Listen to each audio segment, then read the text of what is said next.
Assalamualaikum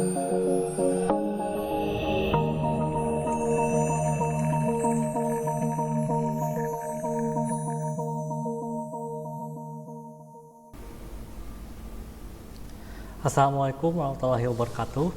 Selamat pagi semuanya. Dengan saya Eza Budi Perkasa di video perkuliahan mata kuliah teori bahasa dan otomata. Pertemuan kedua yang akan membahas tentang deterministic finite automata. Jadi deterministic finite automata ini merupakan salah satu jenis dari automata. Ya. Kita lihat ya apa yang akan kita bahas. Jadi automata itu sendiri apa? Jadi secara bebas automata itu bisa diartikan sebagai mesin untuk mengenal suatu bahasa.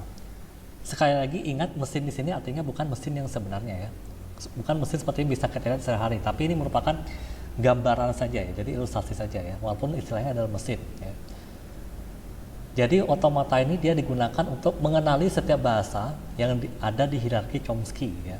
Kemarin sudah kita bahas tentang hierarki Chomsky, mulai dari level 0 sampai level 3 ya.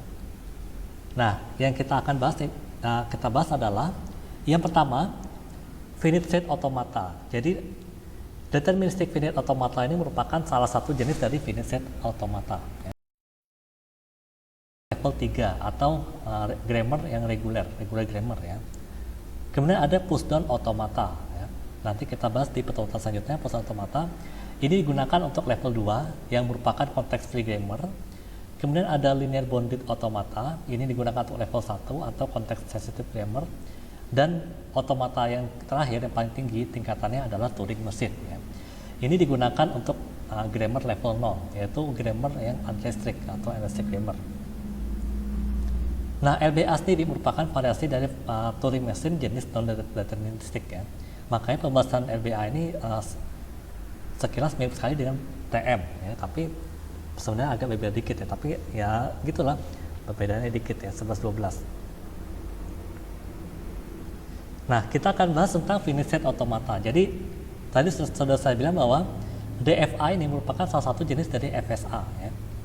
Seperti saya bilang tadi bahwa automata di sini artinya bukan mesin fisik ya, melainkan sebuah model matematika dan suatu sistem yang menerima input dan mengeluarkan output yang diskrit ya. Nah, FSA ini seperti namanya finite ya. Finite artinya berhingga. Jadi jumlah state-nya adalah berhingga. Dia tidak tak berhingga, tapi berhingga ya. Itu finite set automata. FSA itu bisa berpindah dari satu state ke state lainnya berdasarkan yang namanya fungsi transisi ya. Nah, FSA ini dia tidak mempunyai tempat penyimpanan atau memori. Jadi hanya modelnya saja ya. Jadi untuk mengingat suatu bahasa dia akan ingat sebentar lalu dibuang. Jadi tidak ada namanya memori ya. Pengaplikasian FSA ini adalah kalau di kehidupan sehari-hari adalah pada elevator ya atau lift, kemudian pada text editor, kemudian ada pada analisis leksikal, pengecek parity ini maksudnya adalah ganjil atau genap ya, dan protokol komunikasi jaringan ya, itu pengaplikasian FSA ya. Nah, contoh kasus FSA ini adalah ini.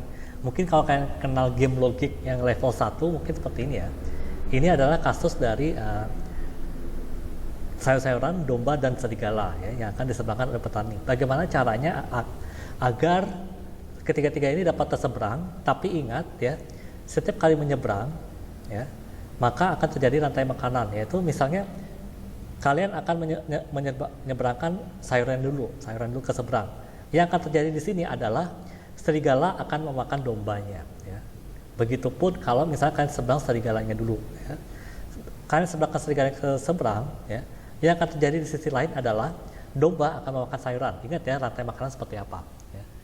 Jadi bagaimana caranya kita menyeberangkan ketiga-tiganya tanpa harus berinteraksi dengan rantai makanan tersebut ya, seperti itu.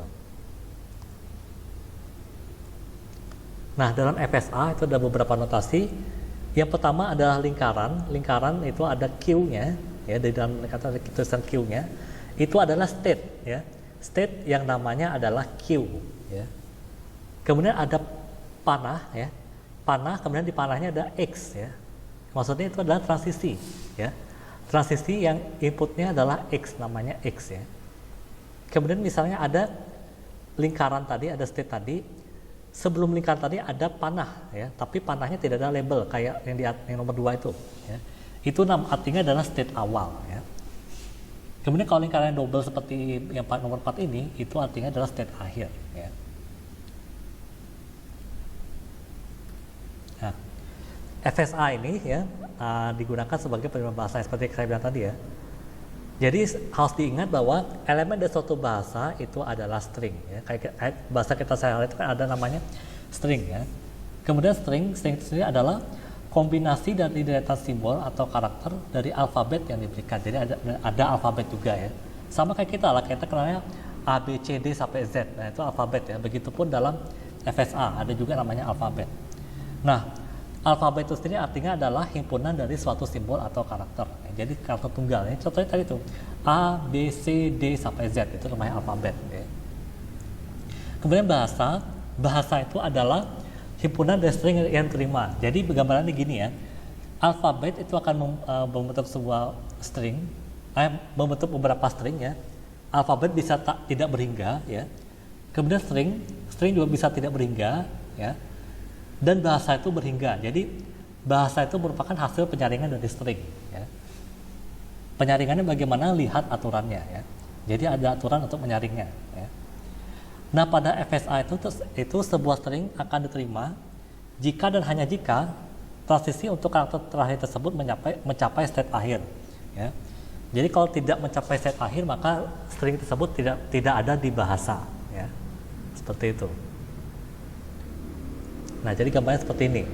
Dari alfabet ya yang jumlahnya banyak akan digabungkan menjadi sebuah string. Ya.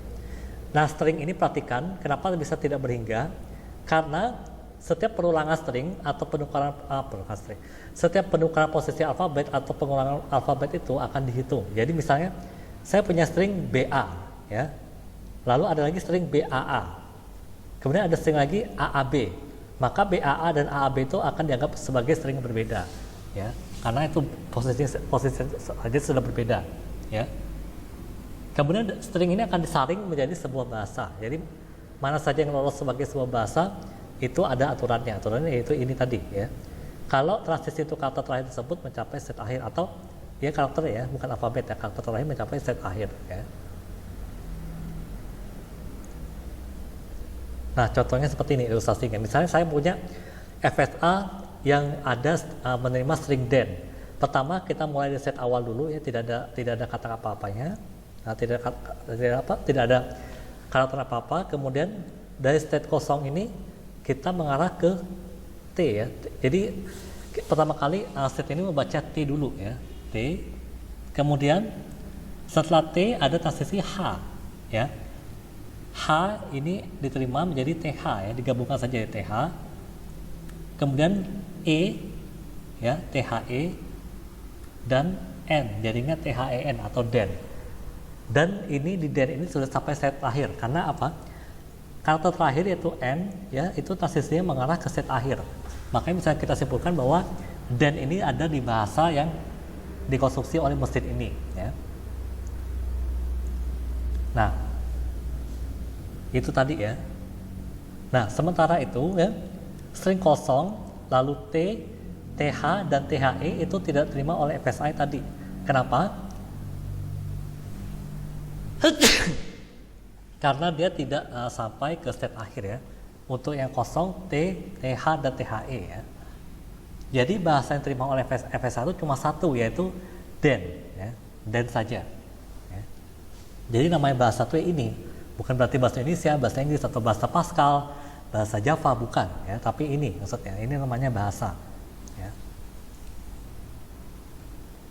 Nah, kita akan membahas salah satu dari jenis FSA yaitu DFA atau Deterministic Finite Automata ya. Untuk DFA ini ya, ketentuannya adalah dari suatu state itu harus tepat ada satu state berikutnya untuk setiap simbol masukan yang diterima ya. Secara matematis ya, DFA ini didefinisikan sebagai quintuple atau 5 tuple, yaitu M, Q, sigma, delta, S dan F ya. Di mana Q itu adalah himpunan state-nya ya.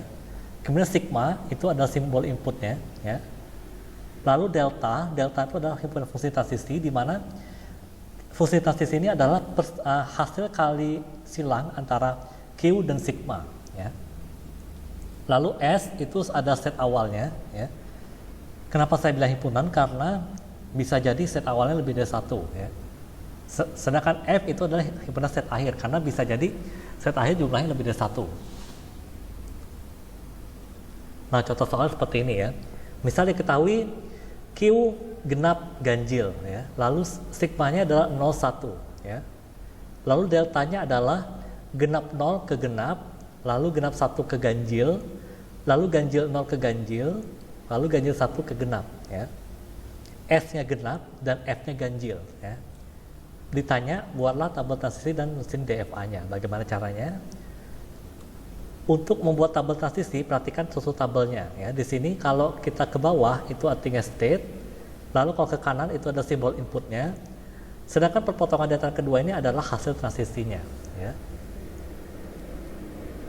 Perhatikan ya.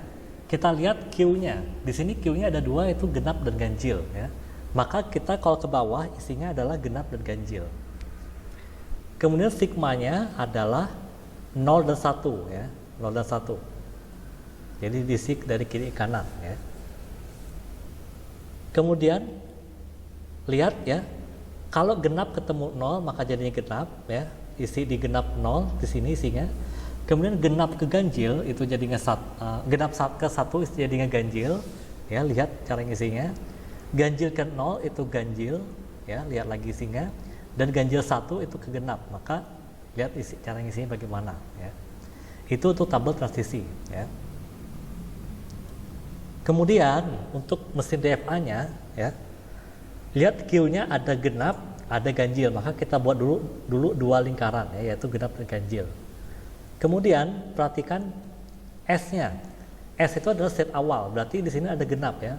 Maka kita kasih panah ya, panah ke kanan yang arah ke genap, tapi tidak ada labelnya ya. Kemudian F-nya adalah ganjil, maka F ini harus kita kasih double lingkaran ya, bukan satu lingkaran tapi double lingkaran ya. Kemudian lihat fungsi transisinya. Genap ke 0 jadinya genap, maka transisinya adalah 0 tapi mengarah ke genap lagi, maka kita gambarkan ke dindingnya sendiri ya. Jadinya 0 mengarah ke genap ya. Kemudian genap ke 1, genap 1 jadi ganjil, maka satunya akan mengarah ke ganjil ya, dari genap mengarah ke ganjil dengan transisi 1. Lihat yang warna merah ya. Kemudian ganjil ke 0 jadinya ganjil, maka dia mengarah ke dirinya sendiri ya, dari ganjil ke ganjil lagi ya. Lihat yang warna merah. Dan ganjil ke genap ya, ganjil 1 ke genap, maka dari ganjil balik arah ke genap ya. Lihat panahnya ya, dari yang warna merah tuh perhatikan ya.